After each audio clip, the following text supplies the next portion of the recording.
in the middle. All right. Go ahead.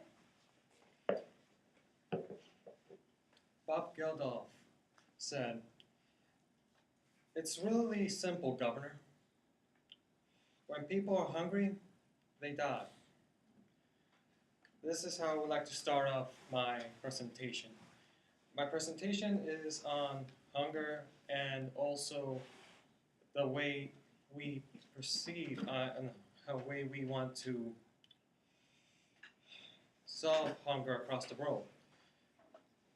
Right now, food prices are rising across the world, which are, according to the World Bank, is forcing 44 million people into poverty. Many people want to solve this by increasing the production of food. Unfortunately, it's not that clear cut. The production of food has also very negative side effects. And so I will be trying to cover the negative side effects along with the incentive to help others.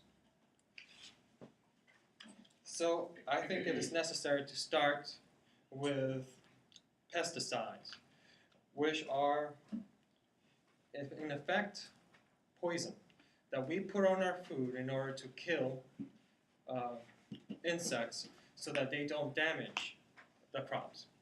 Now, pesticides are very useful. They increase the productivity of farmland. They ensure that we have lots of food and that it is not destroyed by insects. But, like I said before, pesticides are indeed poison. So, although it can increase the productivity of our farmlands, it is it can also cause major diseases in people.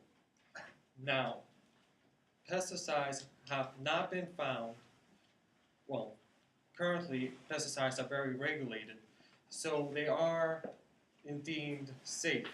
However, the long-term consequences of our current pesticide-induced food have not been tested in a scientific manner. So, I would like to move on to other things of production of agriculture that are indeed possibly harmful to the human race, and one of those is hormones. Now, both of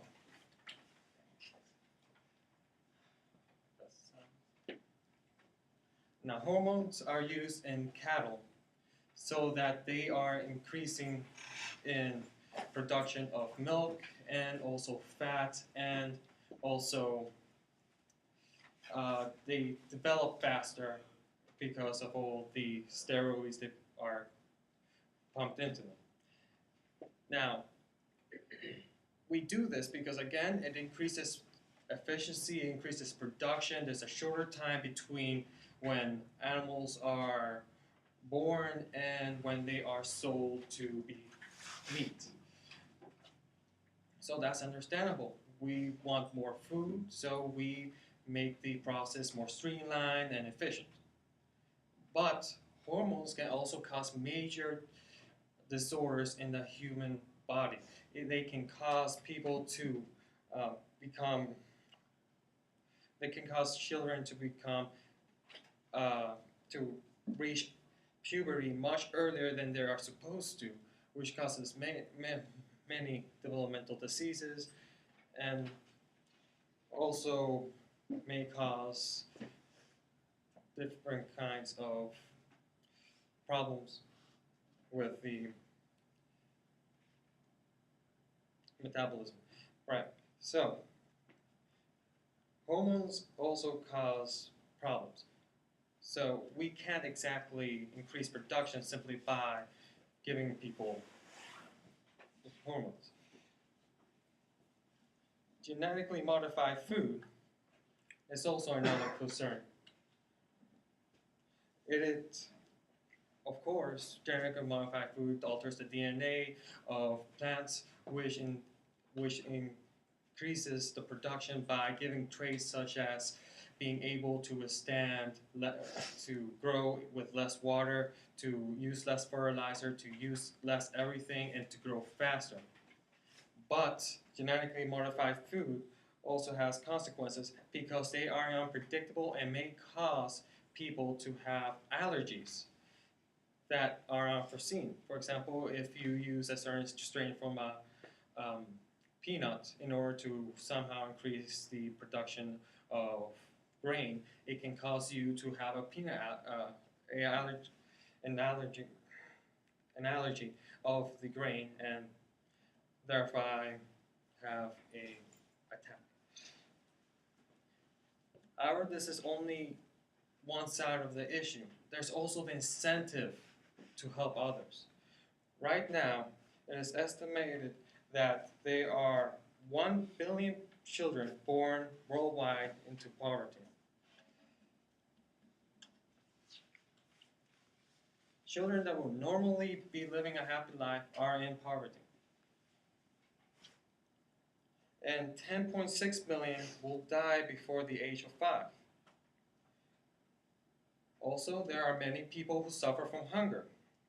925 million is people around the world suffer from hunger according to the Food Programming Center.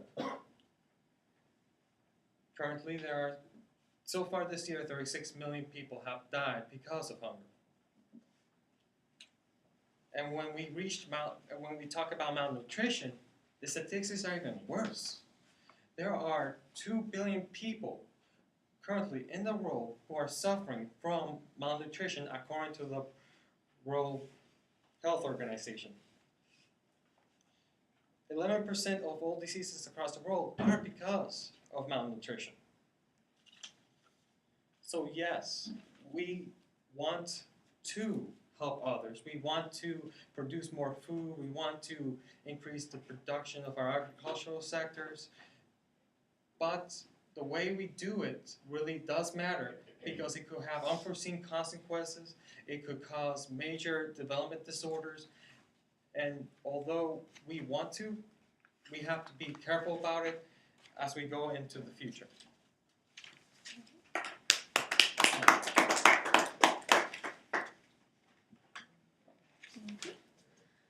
All right.